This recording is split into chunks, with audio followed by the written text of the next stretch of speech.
Hello friends, very warm welcome to LK academy અને સ્વાગત છે તમારું કરંટ અફેર્સ લેક્ચર નંબર 2માં વર્તમાન પ્રવાહો લેક્ચર નંબર 2.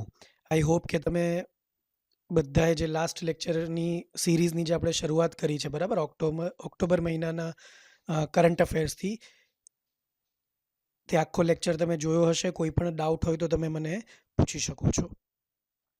આજ સાથે આપણે કરંટ અફેર્સના લેક્ચર નંબર 2ની શરૂઆત કરીશું એક કોટથી, જે છે success is no accident, it is hard work, perseverance, learning, studying, sacrifice and most of all love of what you are doing or learning to do. તો તમે જ્યારે કોઈ એક્ઝામિનેશન માટે એનરોલ કરેલું છે, બરાબર, જીપીએસસી ક્લાસ 1-2 હોય કે સ્ટેટ એક્ઝામ કે સેન્ટ્રલ ગવર્મેન્ટની કોઈ પણ બીજી એક્ઝામિનેશન હોય, જ્યારે તમે એક ગોલ ડિસાઇડ કરીને એના માટે પ્રિપેરેશન કરો છો, માત્ર તમે નક્કી કરી લીધું કે મારે એક્ઝામ આપવાની છે, એનાથી એક્ઝામ પાસ તમે થઈ જવાના નથી. તમારે એ એક્ઝામનો સિલેબસ સમજીને, એ એક્ઝામની જે જરૂરિયાત છે તે સમજીને એના માટે તૈયારી કરવી પડશે. અને જેમ મેં તમને પહેલા લેક્ચરમાં પણ કીધેલું કે કોમ્પિટિટિવ એક્ઝામ એવી એક્ઝામ નથી કે તમે એક દિવસ કે એક અઠવાડિયું વાંચીને, આગલી રાતે વાંચીને તમે પાસ થઈ જશો. No, that is not correct, that is completely wrong. તમારે 6 મહિના, 7 મહિના, 1 વર્ષ સતત મહેનત કરવી પડશે. દરેક સબ્જેક્ટમાં મહેનત કરવી પડશે, નિરંતર મહેનત કરવી પડશે. ત્યારે જઈને તમે કોઈ એક્ઝામમાં મેરિટ લિસ્ટમાં આવી શકશો, બરાબર. અને આપણે બધાનું અલ્ટિમેટ ગોલ તો એ જ છે કે ભાઈ મારે મેરિટ લિસ્ટમાં આવીને કોઈ પણ જે એક્ઝામ માટે અપિયર થવાના છો તે એક્ઝામ મારે પાસ કરવાની છે. ચાલો, તો આજ સાથે આપણે આજનો કરંટ અફેર્સનો લેક્ચર સ્ટાર્ટ કરીશું. બહુ જ અગત્યનો અને બહુ ફેક્ટ્સથી ભરેલો, બરાબર, ફેક્ચ્યુઅલ ઇન્ફોર્મેશન છે જે આવનારા 1 વર્ષ માટે બદલાવાની નથી, એટલે એની તમે નોટ ઇઝીલી બનાવીને રાખી શકો છો.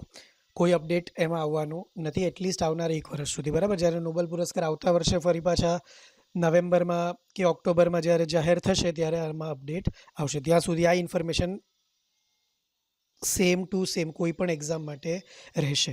ચાલો, તો ફિઝિયોલોજી અથવા તો મેડિસિન, બંને 2020 માટે નોબેલ પુરસ્કાર. હવે જો આલ્ફ્રેડ નોબેલના નામ પરથી નોબેલ પુરસ્કાર આપવામાં આવે છે. હું તમને થોડું બેકગ્રાઉન્ડ એનું કહી દઉં તો આલ્ફ્રેડ નોબેલ કરીને એક કેમિસ્ટ હતા, સાયન્ટિસ્ટ હતા, રસાયણશાસ્ત્રી હતા, ઉદ્યોગપતિ હતા. એમણે ડાયનેમાઇટની શોધ કરી, બરાબર. હવે ડાયનેમાઇટની શોધ એકચ્યુઅલી એમણે વિશ્વ શાંતિના હેતુથી કરેલી, પરંતુ ત્યારબાદ જ્યારે ડાયનેમાઇટની શોધ થઈ અને એનું ઉત્પાદન થવા લાગ્યું, તો ડાયનેમાઇટનો ઉપયોગ દુનિયાના દેશોએ એકબીજાને ડરાવવા ધમકાવવા માટે યુદ્ધની પરિસ્થિતિઓમાં ડાયનેમાઇટનો ઉપયોગ થવા લાગ્યો.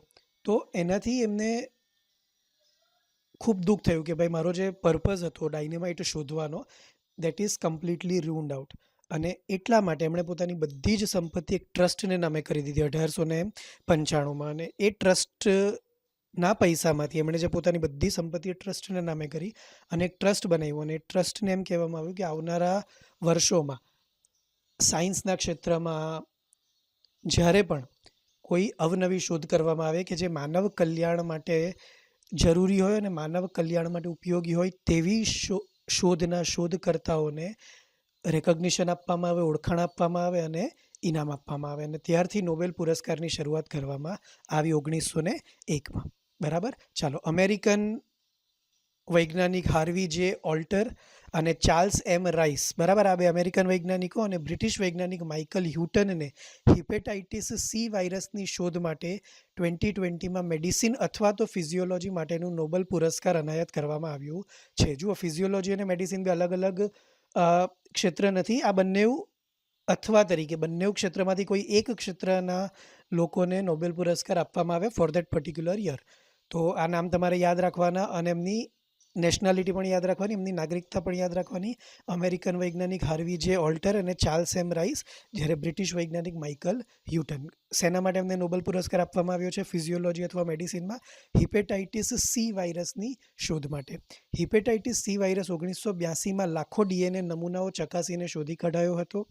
નોબેલ એવોર્ડ જે રિસિપન્ટ છે, જેમને નોબેલ એવોર્ડ મળે છે, તેમને શું મળશે?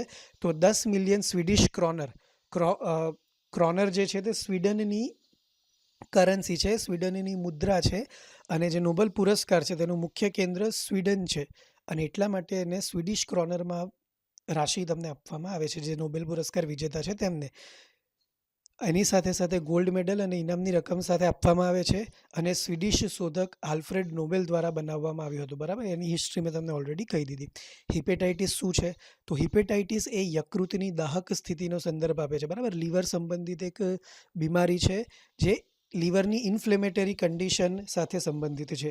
તે સામાન્ય રીતે વાયરલ ચેપને કારણે થાય છે, પરંતુ હિપેટાઇટિસના અન્ય કારણો પણ છે, જે અન્ય સંભવિત કારણો, જેવા કે સ્વયં પ્રતિરક્ષા પ્રતિસાદ, એટલે કે ઓટો ઇમ્યુન રિસ્પોન્સ. બરાબર, તમારી અંદરની ઇમ્યુનિટી સિસ્ટમ જો બરાબર નહીં હોય તો પણ તમને હિપેટાઇટિસ થઈ શકે. અને હિપેટાઇટિસના અલગ અલગ પ્રકાર પણ છે.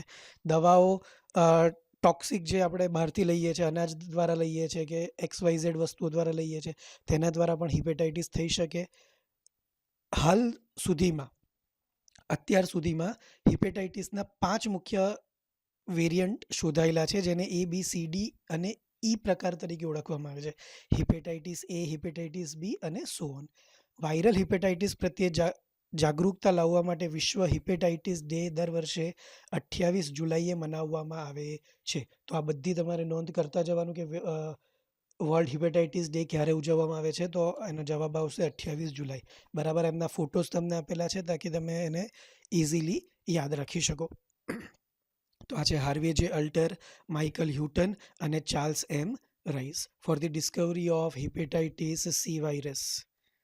હિપેટાઇટિસ સી શું છે?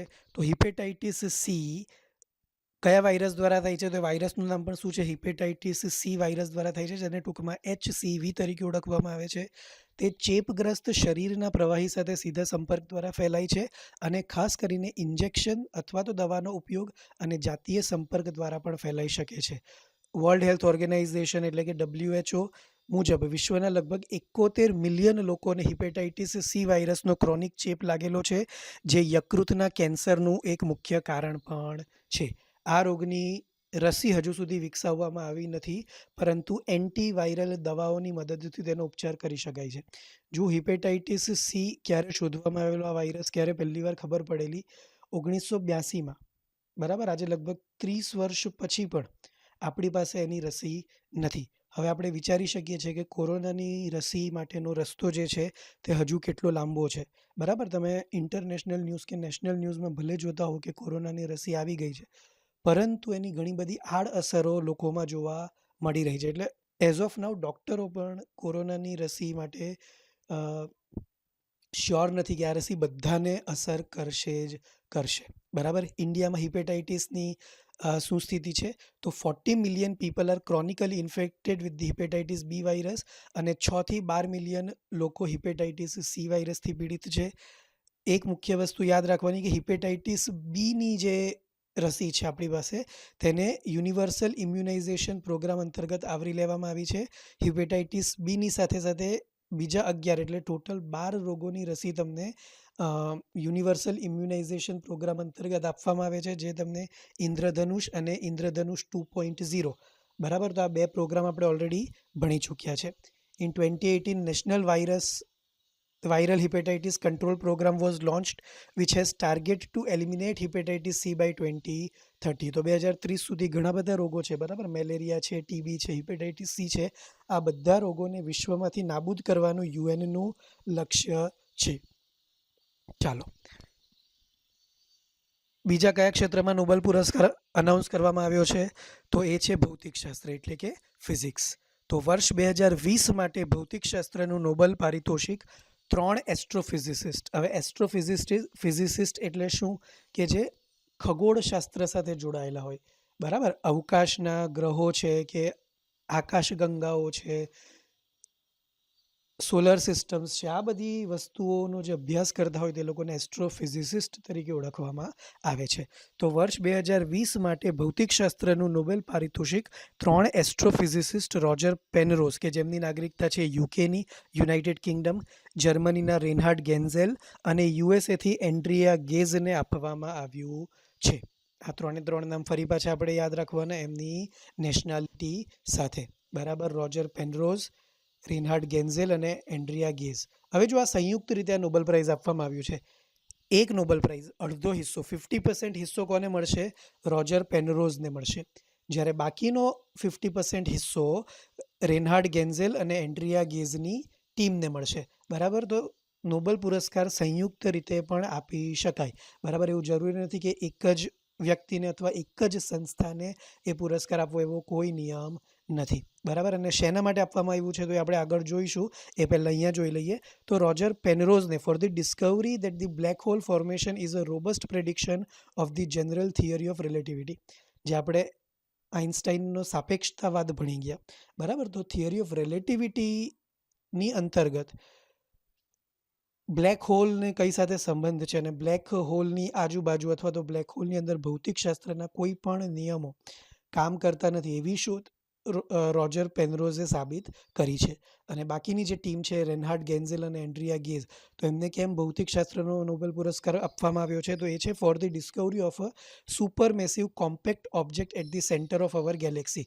તો આપણી જે આકાશગંગા છે એની સેન્ટરમાં એક બહુ વધારે દળવાળો એક કોમ્પેક્ટ ઓબ્જેક્ટ, એક પતલો ઓબ્જેક્ટ એમને મળેલો છે. એની શોધ માટે એમને આ પુરસ્કાર આપવામાં આવ્યો છે. તો બ્લેક હોલ રચના સાપેક્ષતાના સામાન્ય સિદ્ધાંતની મજબૂત આગાહી છે અને તે શોધ માટે રોજર પેનરોઝને આ વર્ષનો અડધો ભૌતિકશાસ્ત્રનો નોબેલ પારિતોષિક મળેલો છે. બ્લેક હોલ્સ આઇન્સ્ટાઈનની સાપેક્ષતાની સામાન્ય થિયરીની પ્રથમ અને અત્યંત આગાહીઓમાંથી એક હતી જે 1915માં આવી હતી. તો 1915માં જ આઇન્સ્ટાઈને એવું કીધેલું કે ભાઈ બ્લેક હોલ જેવી કોઈ વસ્તુ આપણી અવકાશમાં છે. બરાબર? એની પાછળ શું છે એ અત્યાર સુધી આપણને કોઈ ખબર નથી. સિદ્ધાંત જે આપણો સાપેક્ષતાવાદનો જે સિદ્ધાંત છે તે ગુરુત્વાકર્ષણને સમજાવે છે, કારણ કે પદાર્થો અને ઉર્જા દ્વારા ભૌમિતિકીકરણની ભૂમિતિને બ્રહ્માંડ દ્વારા સીધી રેખાને અનુસરવાનો પ્રયાસ કરે છે. પરિણામે ગ્રહો તેમજ પ્રકાશબિંબ વળાંકવાળા માર્ગોને અનુસરે છે. પેનરોઝે સાબિત કર્યું છે કે જો ખૂબ ઓછી જગ્યામાં બહુ પ્રમાણમાં સંચિત થાય તો બ્લેક હોલમાં ભંગાણ અનિવાર્ય છે. બ્લેક હોલની સીમા પર જેને ઘટના ક્ષિતિજ કહેવામાં આવે છે તેને બચવા માટે પ્રકાશની ગતિ કરતાં વધુ ઝડપથી આગળ વધવું પડે જે અશક્ય છે. એટલે જો તમારે બ્લેક હોલને બાયપાસ કરવો હોય તો પ્રકાશની ગતિ કરતાં પણ વધારે ઝડપથી તમારે ટ્રાવેલ કરવું પડે તો તમે બ્લેક હોલને બચીને બીજે પાર જઈ શકો. પણ પ્રકાશની ગતિથી વધુ ઝડપથી ગતિ કરવું આપણા માટે એઝ ઓફ નાવ અશક્ય છે. બ્લેક હોલના કેન્દ્રમાં જ્યાં ઘનતા અનંત બની ગઈ છે. બરાબર? આ ધારણા છે આપણી ફિઝિક્સના નિયમો પ્રમાણેની. તો બ્લેક હોલનું કેન્દ્ર છે ત્યાં ઘનતા અનંત બની ગઈ છે અને એ કેમ કે ઘનતા અનંત છે એટલે ત્યાં ફિઝિક્સના કોઈ પણ નિયમો લાગુ થશે નહીં. ના ગુરુત્વાકર્ષણ બળ, ના થિયરી ઓફ રિલેટિવિટી કંઈ પણ ત્યાં લાગુ થશે નહીં. બરાબર? તો આ એક અડધો પારિતોષિક આ શોધને કારણે મળ્યું છે પેનરોઝને. બરાબર? રોજર પેનરોઝને.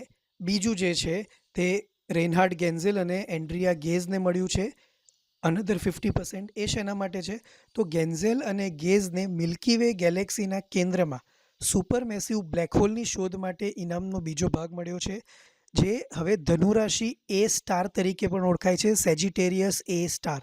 બરાબર? તો એમણે પણ એક બ્લેક હોલ જેવા પદાર્થની ત્યાં શોધ કરી છે મિલ્કી વે ગેલેક્સીના કેન્દ્રમાં, અને એને શોધને કારણે એમને આ ઇનામ મળ્યું છે. અને એ બ્લેક હોલને એમણે શું નામ આપ્યું છે? સેજિટેરિયસ એ સ્ટાર. તેનો સૂર્ય કરતાં 4 મિલિયન ગણો વ્યાપ છે અને તે આપણા સૂર્યમંડળના કદ જેટલા ક્ષેત્રમાં મર્યાદિત છે. એટલે માત્ર જો આપણા આખા સૂર્યમંડળનું જેટલું કદ છે માત્ર તેટલું જ કદ આ બ્લેક હોલનું છે. એટલે કેટલો વિશાળ બ્લેક હોલ હશે, કેટલા વિશાળ એરિયામાં બ્લેક હોલ હશે તે તમે સમજી શકો છો. 2019માં વૈજ્ઞાનિકને બ્લેક હોલની પ્રથમ ઓપ્ટિકલ છબી મળી છે જે મેસિયર 87 ગેલેક્સીના કેન્દ્રમાં છે. આપણને ઓલરેડી ખબર છે કે બ્રહ્માંડમાં માત્ર આપણું એક સૂર્યમંડળ નથી. આપણું સૂર્યમંડળ એ અનંત બ્રહ્માંડનો માત્ર એક ભાગ છે અને એના વિશે પણ પૂરું અત્યારે આપણે જાણી શક્યા નથી. ભૌતિકશાસ્ત્રના નિયમો અને ખગોળશાસ્ત્રના જે અભ્યાસુઓ છે તે આપણને એમ કહે છે કે there are multiple numbers of galaxies. બહુ બધી સોલાર સિસ્ટમ, અલગ અલગ ટાઈપની સોલાર સિસ્ટમ છે જેના સૂર્ય જે છે તે આપણા સૂર્ય કરતાં પણ 1000 ગણા, 10,000 ગણા મોટા સૂર્ય ત્યાં આવેલા છે. ધનુરાશિ એ સ્ટાર બીજું બ્લેક હોલ છે જેનો photographs event Horizon telescope project દ્વારા લેવામાં આવ્યા છે, પરંતુ એ હજુ સુધી દુનિયા સામે મૂકવામાં આવ્યા નથી. એટલે આપણી પાસે ઓલરેડી આ બ્લેક હોલના સંભવિત ફોટોગ્રાફ્સ છે પણ હજુ સુધી એ પબ્લિક સામે મૂકવામાં આવ્યા નથી, એના પણ હજુ પણ અધ્યયન ચાલે છે. બરાબર, તો આ થયું આપણું ફિઝિક્સનું નોબેલ પુરસ્કાર. પહેલું આપણે જોયું તે ફિઝિયોલોજી અથવા તો મેડિસિન માટેનું નોબેલ પુરસ્કાર હતું. એટલે 2 ક્ષેત્રમાં નોબેલ પુરસ્કાર આપણે ઓલરેડી સમજી ચૂક્યા છે. ચાલો, એન્ડ્રિયા ગેઝ 1903માં મેરી ક્યુરી, 1963માં મારિયા ગોપટ મેયર અને 2018માં ડોના સ્ટ્રિકલેન્ડ પછી ભૌતિકશાસ્ત્રમાં નોબેલ પુરસ્કાર જીતનારી ચોથી મહિલા છે. તો જો જ્યારથી 1901થી જ્યારથી ફિઝિક્સમાં નોબેલ પુરસ્કાર આપવાની શરૂઆત કરવામાં આવી, ઓલમોસ્ટ 120 વર્ષ થઈ ગયા. આ 120 વર્ષમાં ભૌતિકશાસ્ત્રમાં માત્ર 4 મહિલાઓને પારિતોષિક મળ્યું છે. અને 4 મહિલાઓના નામ તમારે યાદ રાખવાના એક્ઝામ માટે, મોસ્ટ ઇમ્પોર્ટન્ટ. કોઈ પણ રીતે તમને સવાલ પૂછાઈ શકે. એન્ડ્રિયા ગેઝ ચોથી મહિલા. એની પહેલાં પ્રથમ ફિઝિક્સમાં જેને મહિલાને ઇનામ મળ્યું હતું એ છે મેરી ક્યુરી 1903માં, 1963માં મારિયા ગોપટ મેયર અને 2018માં ડોના સ્ટ્રિકલેન્ડ. ચાલો, ત્યારબાદ છે રસાયણશાસ્ત્ર 2020નો નોબેલ પુરસ્કાર. રસાયણશાસ્ત્ર એટલે જેને આપણે કહીએ કેમેસ્ટ્રી. તો તાજેતરમાં જ ફ્રાન્સના ઇમેન્યુઅલ કાર્પેન્ટિયર અને યુએસએના જેનિફર એ ડોડનાને રસાયણશાસ્ત્રમાં 2020નો નોબેલ પુરસ્કાર જે આપવામાં આવ્યો છે. શેના માટે? તો એમણે એક એવી જેનેટિક સીઝર વિકસાવી છે કે જેના દ્વારા તમે ડીએનએને એડિટ કરી શકો. બરાબર, ડીએનએ એટલે તમારા શરીરનો જે મૂળભૂત અંગ છે. તમે કેમ તમારા મમ્મી પપ્પા જેવા દેખાવ છો અથવા તો તમારી આગલી પેઢી જેવા દેખાવ છો? કારણ કે ડીએનએ, તમારા મમ્મી અને પપ્પાના ડીએનએ મળીને તમારા શરીરની રચના થઈ છે અને એટલે તમારા અમુક જે ફીચર છે તે તમારા મમ્મી પપ્પા જેવા હશે. અને આ જ વસ્તુ પેઢી દર પેઢી ચાલ્યા કરે. બરાબર, કેમ અમુક રોગો જે છે કે અમુક લક્ષણો જે છે તે વારસાગત છે. માની લો કે મમ્મી કે પપ્પાને ચશ્મા હોય તો એમના સંતાનોને ચશ્મા આવવાની શક્યતા વધી જાય. કેમ એવું? કારણ કે એ ડીએનએમાં ઇન્ક્લુડેડ છે. બરાબર, અને આ જે રસાયણશાસ્ત્રનો પુરસ્કાર છે તે 2 મહિલાઓને આપવામાં આવ્યો છે. અને એમણે એવી કાતરની શોધ કરી છે કે જો ડીએનએનો જે ફોલ્ટી પાર્ટ છે એને કાપીને બાકીના તંદુરસ્ત ડીએનએની જે ચેઇન છે આખી, તેને એકબીજા સાથે જોડી શકાય છે. હવે તમે ઇમેજિન કરી શકો છો કે કેન્સર જેવા જે અમુક રોગો છે જે પણ વારસાગત છે, કેન્સર છે, ડાયાબિટીસ છે, પ્રેશર છે, આ બધી બીમારીઓના જો ડીએનએ જે રોગિષ્ટ જે ડીએનએ છે તે જો ઓળખાણમાં આવી જાય તો એને કાપીને સીધા તંદુરસ્ત ડીએનએને આગળ લઈ જવામાં આવશે અને રોગને એ પેઢી પર જ અટકાવી દેવામાં આવી શકે. કે એટલી રિવોલ્યુશનરી, ક્રાંતિકારી શોધ છે તે તમે સમજી શકો છો. બરાબર, તો તાજેતરમાં જ ફ્રાન્સના ઇમેન્યુઅલ કાર્પેન્ટિયર અને યુએસએના જેનિફર એ ડોડનાને રસાયણશાસ્ત્રમાં 2020નો નોબેલ પુરસ્કાર મળ્યો છે. કેમ? કારણ કે તેમણે CRISPR, બરાબર, ક્રિસ્પરના નામથી જેને ઓળખવામાં આવે, CRISPR Cas9 જેનેટિક સીઝર્સ વિકસાવવાની કામગીરી કરી છે. જે જનીન તકનિકના એટલે કે ડીએનએ ટેકનોલોજી જેને કહેવાય, ડીએનએ ટેકનોલોજીના સૌથી તીવ્ર સાધનો છે. આ પહેલીવાર એવું બન્યું છે કે જ્યારે કોઈ નોબેલ વિજ્ઞાન પુરસ્કાર માત્ર મહિલા ટીમને જ આપવામાં આવ્યું છે. આજ સુધી ક્યારેય એવું નહોતું થયું કે વુમન ઓનલી ટીમને કોઈ નોબેલ પુરસ્કાર આપવામાં આવ્યો હોય. આ પ્રથમવાર આવું બન્યું છે. એટલા માટે પણ આ રસાયણશાસ્ત્રનો નોબેલ પુરસ્કાર આપણા માટે અગત્યનો. CRISPR અથવા તો Cas9 આનુવંશિક કાતરનો ઉપયોગ પ્રાણી, છોડ અને સૂક્ષ્મજીવોના ડીઓક્સીરાઇબોન્યુક્લિક એસિડ, જેને આપણે શું કહીએ, ડીએનએ, ને અત્યંત ઉચ્ચ ચોકસાઈ સાથે બદલવા માટે થઈ શકે છે. જો અત્યાર સુધી એ લોકોએ પ્રાણી, છોડ અને સૂક્ષ્મજીવો પર તો આની જે ટેસ્ટિંગ છે તે કરી પણ લીધું છે અને દેટ ઇઝ સક્સેસફુલ ટેસ્ટિંગ. દુષ્કાળ અને જીવાતોને વધુ સારી રીતે ટકી રહેવા માટે CRISPR અથવા તો Cas9 ટૂલે પાકની સ્થિતિસ્થાપકતામાં નોંધપાત્ર લાભ મેળવવામાં પહેલેથી જ ફાળો આપ્યો છે. એટલે લોકોએ ઓલરેડી અમુક જે પાક છે તેના ડીએનએમાં ફેરફાર કરીને જે પ્રતિકૂળ વાતાવરણમાં એમને મૂક્યા છે તો પણ એમનો સારો એવો વિકાસ થયો છે એ પાકનો. બરાબર, જો આનાથી એગ્રીકલ્ચર ક્ષેત્રે પણ કેટલું રિવોલ્યુશન આવી શકે. આ તકનીકી જીવન વિજ્ઞાન પર ક્રાંતિકારી અસર પડી છે અને નવી કેન્સર ઉપચારમાં ફાળો પણ આપી શકે છે ભવિષ્યમાં. તેમાં વારસાગત રોગોને મટાડવાની સંભાવના છે, જેનો જે બેકગ્રાઉન્ડ છે, બરાબર, તે મેં ઓલરેડી તમને પહેલાં કહી દીધું. તો આ 2 મહિલાઓના નામ તમારે યાદ રાખવાના. કઈ રીતે આ શોધ થઈ? તો ઇમેન્યુઅલ કાર્પેન્ટિયર જે છે, જ્યારે હાનિકારક બેક્ટેરિયમ સ્પેક્ટ્રોકોકસ પ્યોજેન્સનો અભ્યાસ કરતી વખતે તેમણે અજાણ્યો પરમાણુ શોધી નાખેલો અને અજાણ્યા પરમાણુને એમણે શું નામ આપેલું? Tracker RNA. બરાબર, એટલે બહુ વર્ષોથી એ ડીએનએ ટેકનોલોજીમાં કામ કરે છે. ટ્રેકર આરએનએ એ બેક્ટેરિયાની પ્રાચીન રોગપ્રતિકારક શક્તિનો ભાગ હતો. CRISPR અથવા તો Cas9 કે જેણે તેમના ડીએનએ કાપવા માટે વાયરસને નિશસ્ત્ર કર્યા છે. તો એકવાર આ જેનેટિક કાતરથી જો તમે ડીએનએમાં બદલાવ કરી શકો તો એ કેટલું ક્રાંતિકારી નીવડી શકે. તમે એક આખો વારસાગત રોગની જે ચેઇન છે, જે આવનારા પેઢી દર પેઢી સુધી ચાલવાની હતી, તેને તમે અત્યારે જ આ જ પેઢીમાં મટાડી દીધી અને તંદુરસ્ત ડીએનએ ઉત્પન્ન કર્યા તમે. એટલે આવનારી પેઢીને કોઈ ખતરો રહેશે નહીં.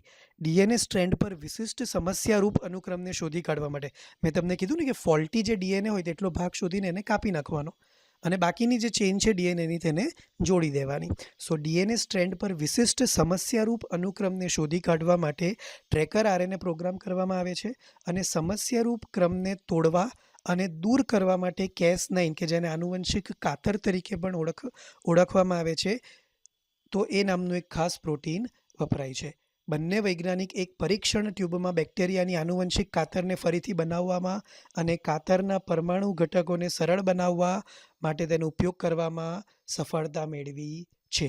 તેમના કુદરતી સ્વરૂપમાં કાતર વાયરસથી ડીએનએને ઓળખે છે, પરંતુ આ બંનેએ તેમને ફરીથી પ્રોગ્રામ કર્યો જેથી તે નિયંત્રિત થઈ શકે અને પૂર્વ નિર્ધારિત સાઇટ પર કોઈપણ ડીએનએ અણુને કાપી શકે. તો જો એ લોકોએ કેટલું માઇક્રો મેનેજમેન્ટથી આ સિદ્ધિ હાંસલ કરી છે અને હજુ ટેસ્ટિંગ પ્રોસેસ છે. બરાબર, હજુ એમણે બેક્ટેરિયા પર અને અન્ય સૂક્ષ્મજીવો પર સફળતા હાંસલ કરી છે, પરંતુ જ્યારે માનવ શરીર પર સક્સેસફુલ થાય ત્યારે મેડિકલ ક્ષેત્રે ક્રાંતિ આવી શકે.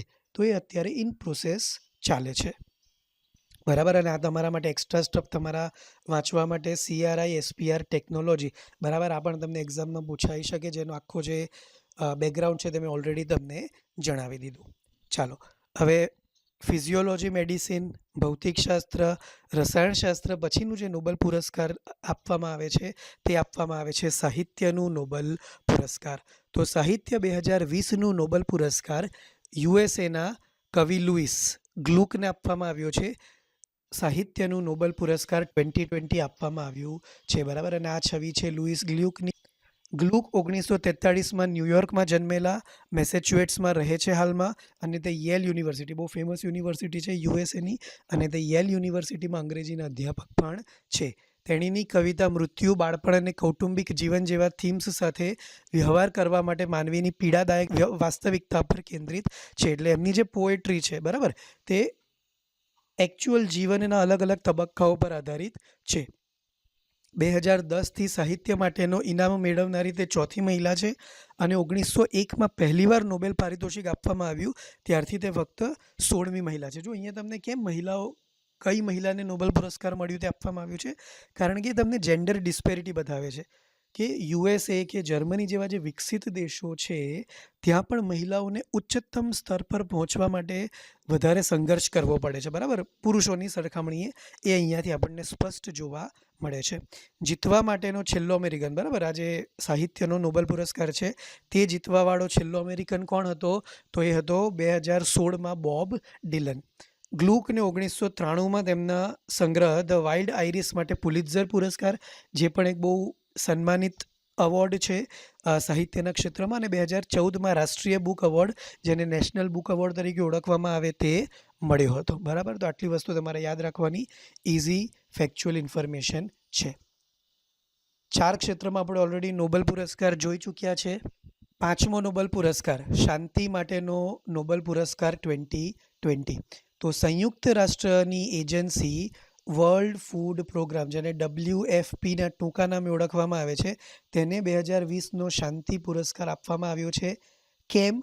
એનું મુખ્ય કારણ એ છે કે તેમણે ભૂખમરા સામે લડવામાં, યુદ્ધ અને સંઘર્ષગ્રસ્ત જે વિસ્તારો છે દુનિયાના, ત્યાં સામાન્ય લોકોની સ્થિતિની સુધારવા માટે અને ભૂખનો શસ્ત્ર તરીકે થતો ઉપયોગ અટકાવવા બદલ એમણે જે પ્રયાસો કર્યા છે તે બદલ તેમને શાંતિ માટેનું નોબેલ પુરસ્કાર 2020 આપવામાં આવ્યું છે. તો સંયુક્ત રાષ્ટ્રની એજન્સી વર્લ્ડ ફૂડ પ્રોગ્રામને 2020નો નોબેલ શાંતિ પુરસ્કાર ભૂખમરા સામે લડવાના પ્રયત્નો, યુદ્ધ અને સંઘર્ષગ્રસ્ત વિસ્તારોમાં શાંતિ માટેની સ્થિતિમાં સુધારણા અને ભૂખનો ઉપયોગ શસ્ત્ર તરીકે અટકાવવા બદલ આપવામાં આવ્યો છે. For its effort to combat hunger, for its contribution to bettering conditions, for peace in conflict affected areas and for acting as a driving force in efforts to prevent the use of hunger. બરાબર, તો એના માટે એમને આ પુરસ્કાર આપવામાં આવ્યો છે. એક એજન્સી છે, આખી એક સંસ્થા છે જે આંતરરાષ્ટ્રીય સ્તરે અલગ અલગ દેશોમાં કામ કરે છે, જે મોટાભાગે આફ્રિકા અને એશિયા પેસિફિક અને મિડલ ઇસ્ટના જે દેશો છે, બરાબર, જ્યાં રાજકીય પરિસ્થિતિ એટલી સારી નથી અને જેનું પરિણામ સામાન્ય સિવિલિયન્સે ભોગવવું પડે છે, સામાન્ય નાગરિકે ભોગવવું પડે છે, ત્યાં WFP જે છે તે બહુ સારું કામ કરે છે. બરાબર, શું છે આ વર્લ્ડ ફૂડ પ્રોગ્રામ? તો તેની સ્થાપના ફૂડ એન્ડ એગ્રીકલ્ચર ઓર્ગેનાઇઝેશન, જેને શું કહેવાય, FAO, Food and Agriculture Organization અને સંયુક્ત રાષ્ટ્ર મહાસભા યુનાઇટેડ નેશન્સ જનરલ એસેમ્બલી દ્વારા 1961માં કરવામાં આવી હતી અને 1965માં યુએનનો સંપૂર્ણ વિકાસનો કાર્યક્રમ બન્યો હતો. તો 1965થી યુએન એને ફૂલ ફ્લેજ્ડ ડેવલપમેન્ટ પ્રોગ્રામ પોતાના ફંડિંગથી એને બનાવ્યું છે. બરાબર, તો આટલું તમારે યાદ રાખવાનું. સ્થાપના કોણે કરી? FAO, Food and Agriculture Organization અને United Nations General Assembly in 1961, 1961માં. એનું મુખ્ય મથક ક્યાં આવેલું છે, ક્યાંથી એનું સંચાલન થાય છે? રોમ, ઇટલી. મહત્વ અને સિદ્ધિઓ શું છે અત્યાર સુધી? તો એનું મુખ્ય લક્ષ્ય એ છે કે 2030 સુધી ભૂખને અથવા તો ભૂખમરાને દુનિયાના દરેક દેશોમાંથી નષ્ટ કરવો. બરાબર, દરેક માણસ, બરાબર, ભલે ગમે તેટલું કમાતો હોય પણ એને બેસિક જે અધિકાર છે, ફૂડનો અધિકાર, રાઇટ ટુ ફૂડ તે હોવો જોઈએ. ભારતમાં ઓલરેડી આપણો ખાદ્ય સુરક્ષા અધિનિયમ લાગુ છે, બરાબર, 2006થી.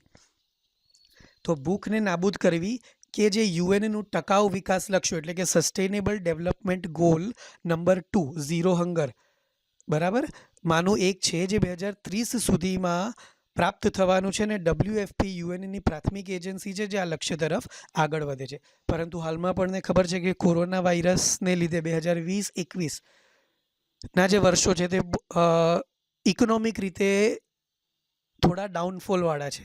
એટલે આવનારા સમયમાં બની શકે કે યુનાઇટેડ નેશન્સ પોતાના સસ્ટેનેબલ ડેવલપમેન્ટ ગોલ, જે 17 જેટલા સસ્ટેનેબલ ડેવલપમેન્ટ ગોલ છે, તેને 5 અથવા તો 10 વર્ષ પાછળ કરી શકે. કારણ કે જે અંડર ડેવલપ્ડ અને ડેવલપિંગ કન્ટ્રી છે તેમના પર કોરોના વાયરસની ઘણી જ ખરાબ અસર પડી છે.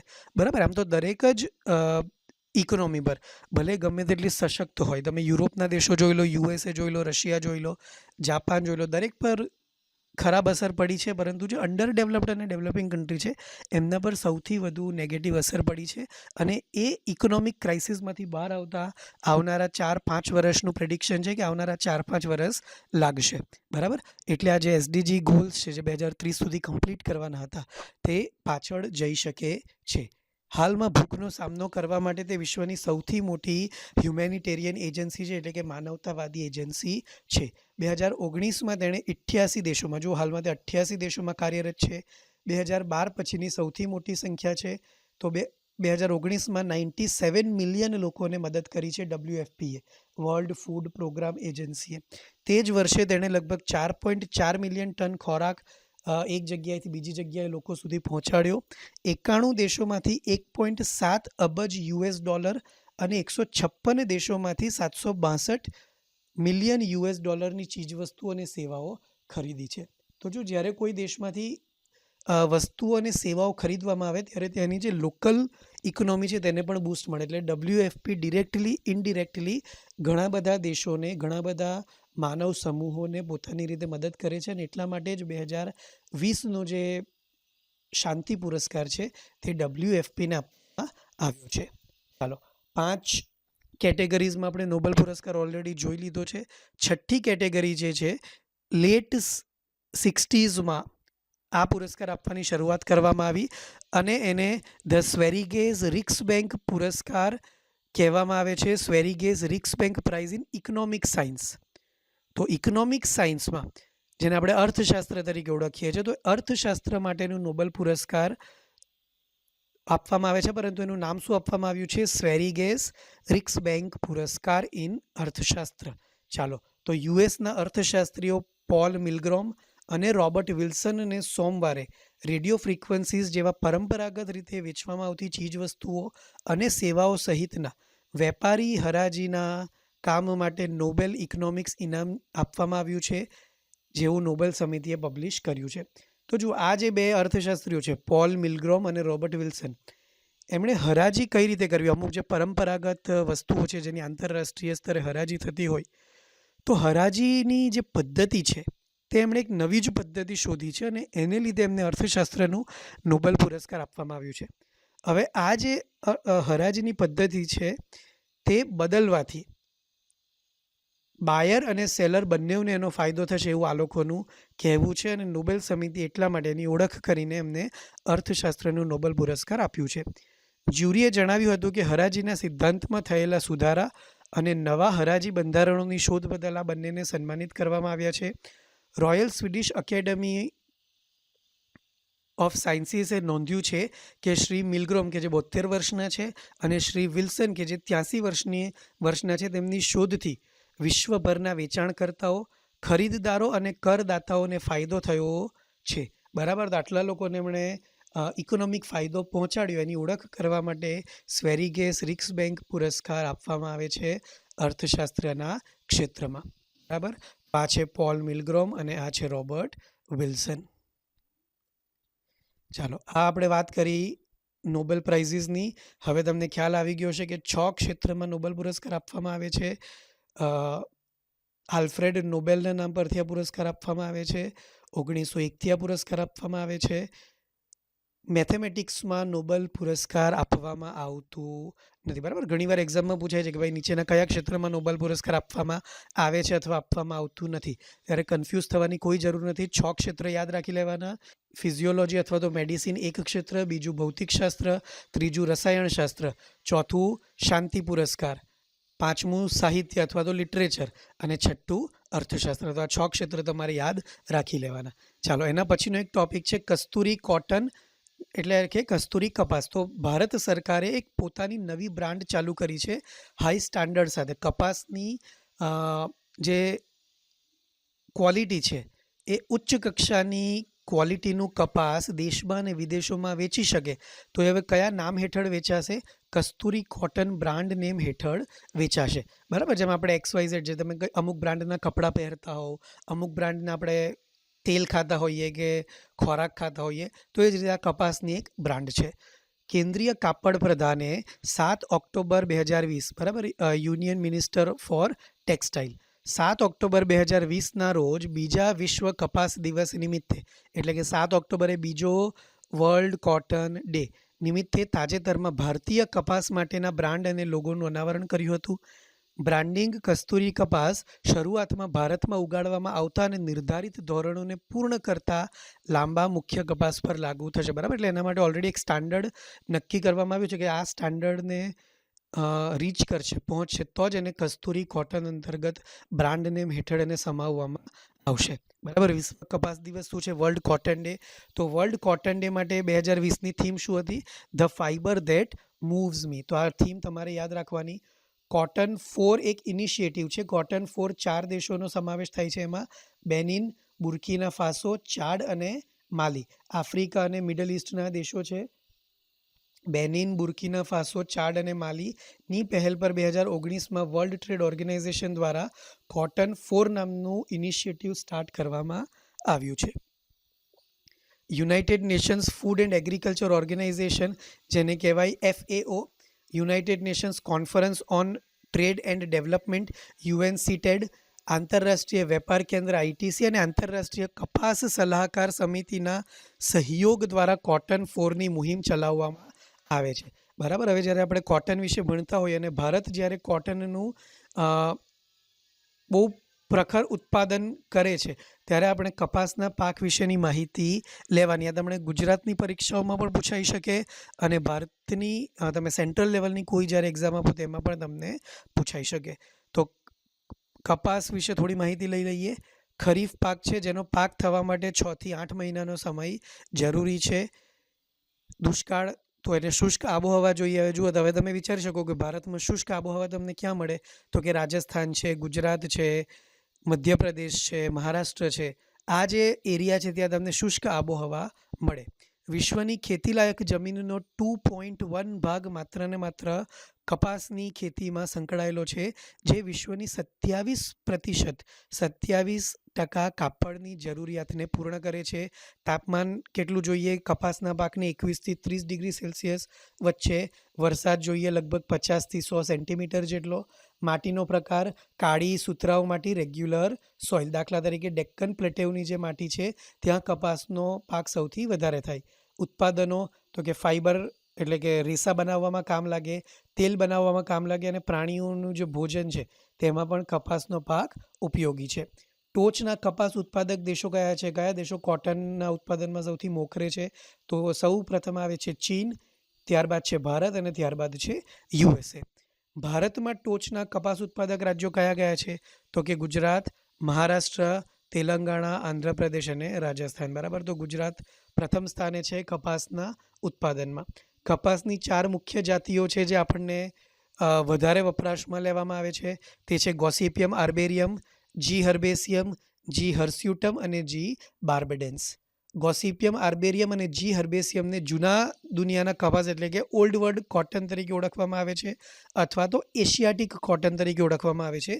જ્યારે જી હર્સ્યુટમને અમેરિકન કપાસ અથવા તો ઉપરનો કપાસ એટલે કે ન્યૂ કપાસ, ન્યૂ કોટન, અને જી બાર્બેડન્સને ઇજિપ્તની કપાસ તરીકે પણ ઓળખવામાં આવે છે, જે બંને વિશ્વની નવી કપાસની પ્રજાતિઓ છે. તો આ 4 નામ તમારે યાદ રાખવાના. એમનું બાયફર્ગેશન ન્યૂ કોટન અને ઓલ્ડ વર્લ્ડ કોટન પણ તમારે યાદ રાખવાનું. વર્ણસંકર કપાસ એટલે હાઇબ્રિડ. બરાબર, આપણે જે કલમ જેને કહીએ, બરાબર, કે ભાઈ બે અલગ અલગ છોડની કલમ જ્યારે કરીએ ત્યારે એક નવી જ પ્રજાતિ આપણને જોવા મળે, તેને શું કહેવાય? હાઇબ્રિડ કપાસ. તો 2 પેરેન્ટ સ્ટ્રાન્ડ્સને ક્રોસ કરીને બનાવેલા કપાસ જે વિવિધ આનુવંશિક અક્ષરો ધરાવે છે તેને વર્ણસંકર કપાસ કહેવામાં આવે. સંકર પ્રજાતિ ઘણીવાર સ્વયંભૂ અને અવ્યવસ્થિત રીતે પ્રકૃતિમાં બનાવવામાં આવે છે, જ્યારે ખુલ્લા પરાગાધાનવાળા છોડ કુદરતી રીતે સંબંધિત અન્ય જાતો સાથે ક્રોસ પરાગનિત થાય છે. બરાબર, તો એને મેન્યુઅલ રીતે પણ કરવામાં આવે અને ઘણીવાર કુદરતમાં થતી પ્રક્રિયાઓને લીધે ઓટોમેટિક રીતે સંકરણવાળી કપાસની પ્રજાતિ આપણને જોવા મળે. બરાબર, અને છેલ્લું છે બીજી અન્ય કપાસની જાત છે જે બીટી કપાસ. બરાબર, આ જે બીટી કક્ષાના જે ઉત્પાદનો છે તે અમુક ક્ષેત્રમાં ઇલીગલ છે, અમુક ક્ષેત્રમાં સરકાર એને પરમિશન આપતી નથી, પરંતુ કપાસ માટે બીટી કપાસને સરકારી પરમિશન મળેલી છે. તે આનુવંશિક રીતે સુધારેલા જીવતંત્ર અથવા કપાસની આનુવંશિક રીતે સુધારેલ જીવાત પ્રતિરોધક વિવિધતા છે. એના ડીએનએમાં ફેરફાર કરીને જે નવી જાત ઉગાડવામાં આવે કપાસની તેને બીટી કપાસ કહેવાય. બીટી કપાસમાં મુખ્યત્વે રોગ પ્રતિકારક શક્તિ જે હોય કેવી હોય? વધારે હોય. બરાબર, ચાલો. ને આ અમુક વાતો છે કોટન ઇન ઇન્ડિયા વિશે. તો જો આ જેનેટિકલી મોડિફાઈડ જે આપણે બીટી કપાસની વાત કરી તે કપાસ માટે લીગલ છે, અન્ય પાક માટે એ લીગલ હોઈ પણ શકે અને લીગલ નહીં પણ હોઈ શકે. તો ઘણા બધા પાક માટે સરકારે એને માન્યતા આપી નથી.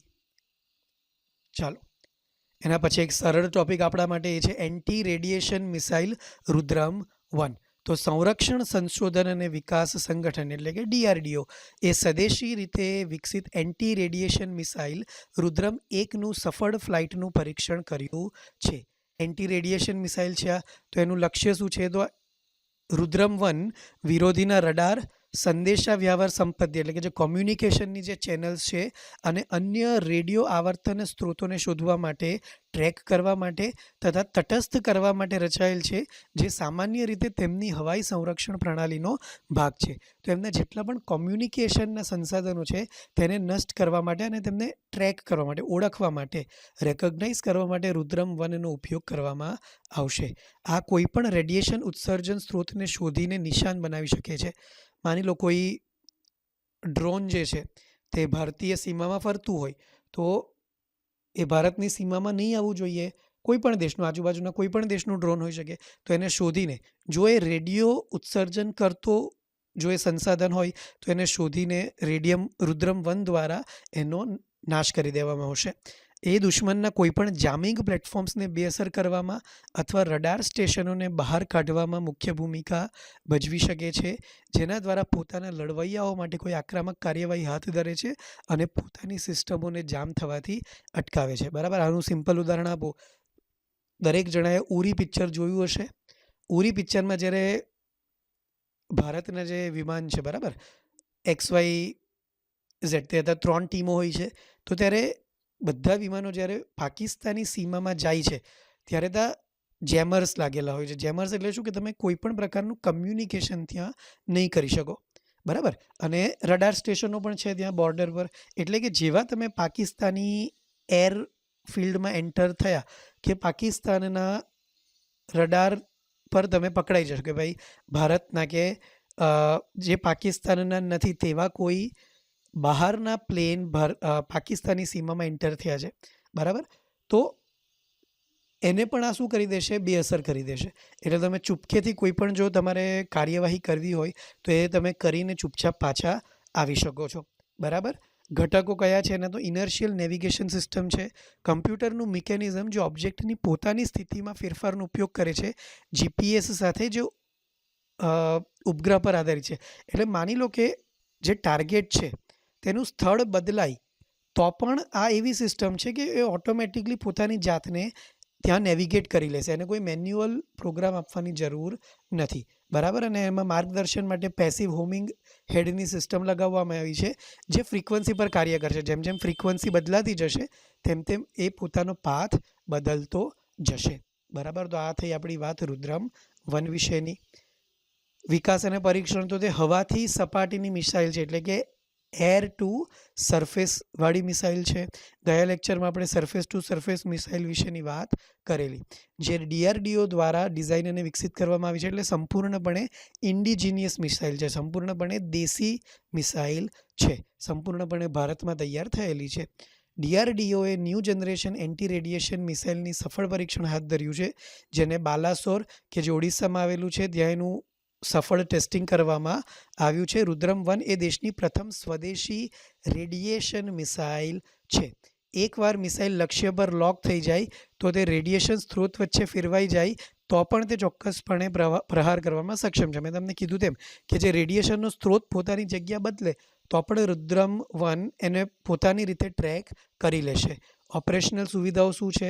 તો આ મિસાઇલ Su-30 MKI વિમાન સાથે સંકળાયેલ લોન્ચ શરતોના આધારે વિવિધ રેન્જની ક્ષમતા ધરાવે છે. તે અન્ય લડાકુ વિમાનોથી પણ લોન્ચ કરવા માટે અનુકૂળ થઈ શકે છે. તેને 500 મીટરથી 15 કિલોમીટરની ઊંચાઈથી અને 0.6 થી 2 મેકની ગતિથી લોન્ચ કરી શકાય છે. તો આ બધા સ્પેસિફિકેશન તમારે એકવાર જોઈ લેવાના અને યાદ રાખી લેવાના. ચાલો, તો આ વાત થઈ રુદ્રમ 1 વિશેની. એના પછી ઇકોનોમિક્સ સાથે સંકળાયેલા કરંટ અફેર્સ જોઈએ તો એ છે કે આરબીઆઈ દ્વારા જીડીપી રિવાઇવલ માટેની આગાહી કરવામાં આવી છે કે ભાઈ આવનારા COVID-19 પછીનો જે ફેઝ હશે તેમાં ભારતની જીડીપી કઈ રીતે કામ કરશે, કઈ રીતે ઉપર આવશે, નીચે જશે, અને આરબીઆઈ તરફથી અને સરકાર તરફથી કયા કયા સ્ટેપ્સ લેવામાં આવ્યા છે ઇકોનોમીને સદ્ધર બનાવવા માટેના, પુનર્જીવન આપવા માટેના. બરાબર. તો ભારતીય રિઝર્વ બેંકની નાણાકીય નીતિ સમિતિ એટલે કે મોનેટરી કમિટી જે છે તે મોનેટરી પોલિસી કમિટી દ્વારા આ વર્ષના બાકીના મહિનાઓ માટે તેમનો અનુકૂળ નીતિ વલણ વધારવાની તેમજ 2021-22ની ઘોષણા કરી છે અને આગામી મહિનામાં જીડીપીના પુનર્જીવનની પણ આગાહી એમણે કરી છે. આરબીઆઈએ કીધું છે કે જો અનલોક રેગ્યુલર ચાલતું રહેશે, બરાબર, અને ફરી પાછું જો લોકડાઉનની પરિસ્થિતિ નહીં આવે તો આપણે લગભગ આવનારા 1-1.5 વર્ષમાં અને મોસ્ટ પ્રોબેબલી 2021ના સેકન્ડ હાફમાં ફરી પાછું પોઝિટિવ જીડીપી તરફ આપણે આગળ વધી જઈશું. આરબીઆઈએ અગાઉ COVID-19 પ્રેરિત આર્થિક આંચકો સાથે વ્યવહાર કરવા માટેના તેના નાણાકીય અહેવાલમાં ઘણા પગલાં રજૂ કર્યા હતા. તો આપણે છેલ્લા 3-4 મહિનામાં આપણા લેક્ચરમાં જોયું છે આપણે કે ઘણા બધા પગલાં સરકાર તરફથી અને આરબીઆઈ તરફથી રાહત પેકેજ આપવામાં આવ્યા છે. તો અર્થતંત્રના વિકાસને પુનર્જીવિત કરવા માટે અને COVID-19 રોગચાળાના પ્રભાવને આર્થિક પ્રભાવને ઘટાડવા માટે આરબીઆઈએ મુખ્ય નીતિ દરોને યથાવત રાખ્યા છે. એટલે કે શું? તો કે જે ઊંચો ફુગાવો છે એનાથી બચવા માટે રેપો રેટ અને રિવર્સ રેપો રેટને અનુક્રમે 4% અને 3.35% પર યથાવત રાખવામાં આવ્યા છે. બરાબર. જુઓ, હવે રેપો રેટ એટલે શું? તો રેપો રેટ એટલે જે દરે આરબીઆઈ બેંકોને પૈસા આપે છે. બરાબર. ડે ટુ ડે ટ્રાન્ઝેક્શનમાં જ્યારે બેંકને પૈસાની જરૂર પડે ત્યારે જે દરે એ આરબીઆઈ પાસે પૈસા લે તેને શું કહેવાય? રેપો રેટ કહેવાય. અને રિવર્સ રેપો રેટ એટલે જ્યારે આરબીઆઈને પૈસાની જરૂર પડે અને આરબીઆઈ અન્ય બેંકો પાસેથી જે દરે પૈસા ઉધાર લેશે, જે વ્યાજ દરે પૈસા ઉધાર લેશે તે વ્યાજ દરને શું કહેવાશે? રિવર્સ રેપો રેટ તરીકે ઓળખવામાં આવે છે. તો હાલમાં રેપો રેટ શું છે? 4% અને રિવર્સ રેપો રેટ શું છે? 3.35%. બરાબર. એ પહેલાં આપણે મોનેટરી પોલિસી કમિટીની વાત કરી લઈએ. તો મોનિટરી પોલિસી કમિટી જે છે તે 6 સભ્યોની બનેલી છે. એમાંથી 3 આરબીઆઈ તરફથી હશે, 3 સરકાર તરફથી, કેન્દ્ર સરકાર તરફથી પ્રતિનિધિઓ હશે. કોરમની સંખ્યા છે જે તે છે 4 સભ્યો હોવા જરૂરી છે. એટલે કે કોઈ પણ મીટિંગ સ્ટાર્ટ કરવી હોય અથવા તો કોઈ પણ નિર્ણયો લેવા હોય તો 6માંથી ઓછામાં ઓછા 4 સભ્યોનું મળવું જરૂરી છે. બરાબર. અને વર્ષમાં 4 વાર એટલે કે એક નાણાકીય વર્ષમાં ઓછામાં ઓછું 4 વાર મોનિટરી પોલિસી કમિટીનું મળવું જરૂરી છે.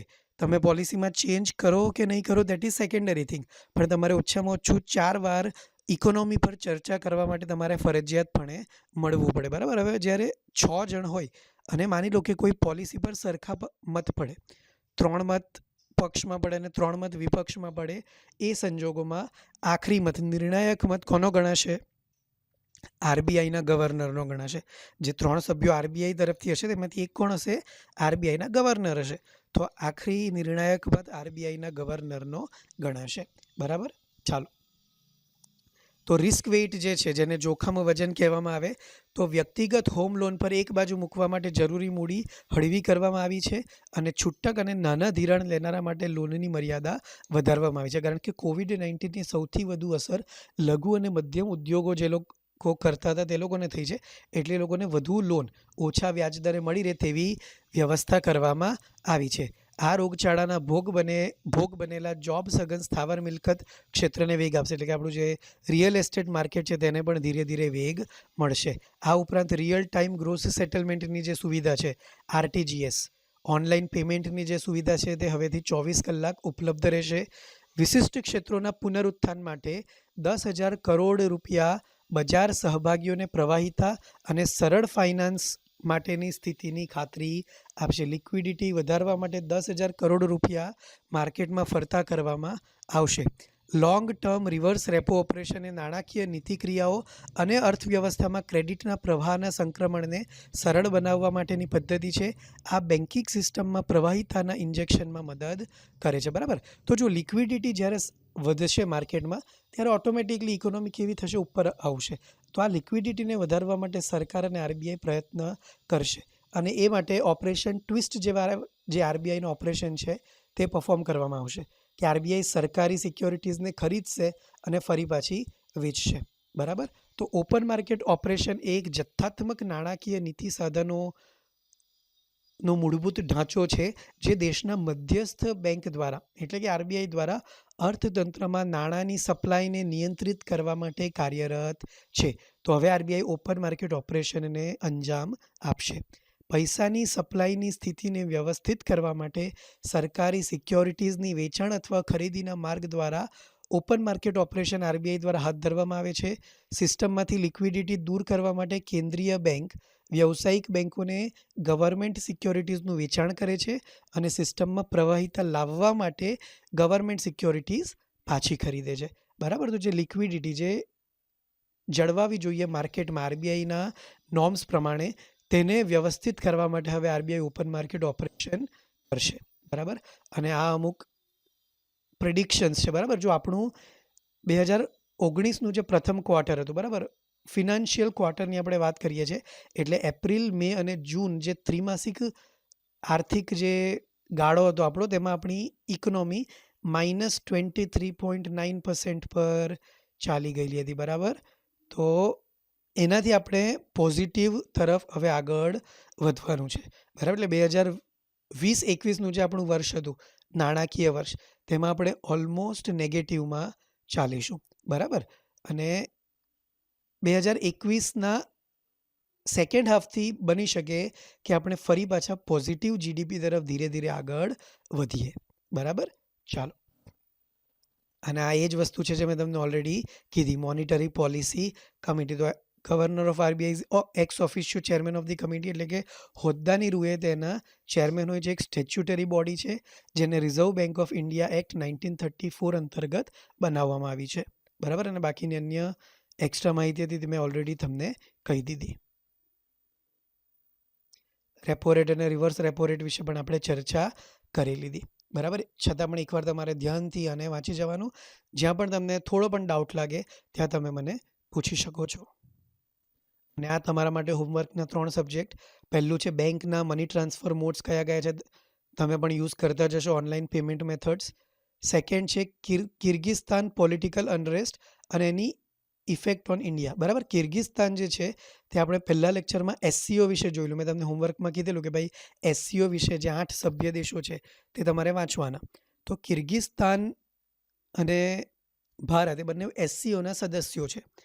તો જો કિર્ગિસ્તાનમાં પોલિટિકલ અનરેસ્ટ હોય તો એની કોઈને કોઈ રીતે ભારત પર અસર પડે જ પડે, બરાબર? તો એના પર એકવાર તમારે નજર મારવાની. અને ત્રીજું જે છે તે ભારતમાલા પરિયોજના, બરાબર? આપણા જે દરિયા કિનારાઓ છે અને બંદરો જે છે તેને વિકસાવવાની જે યોજના છે તે છે ભારત પરિમાલા યોજના. તો એ તમારે એકવાર તમારા એન્ડથી વાંચવાની. ત્યાં સુધી stay home, stay safe. Thank you.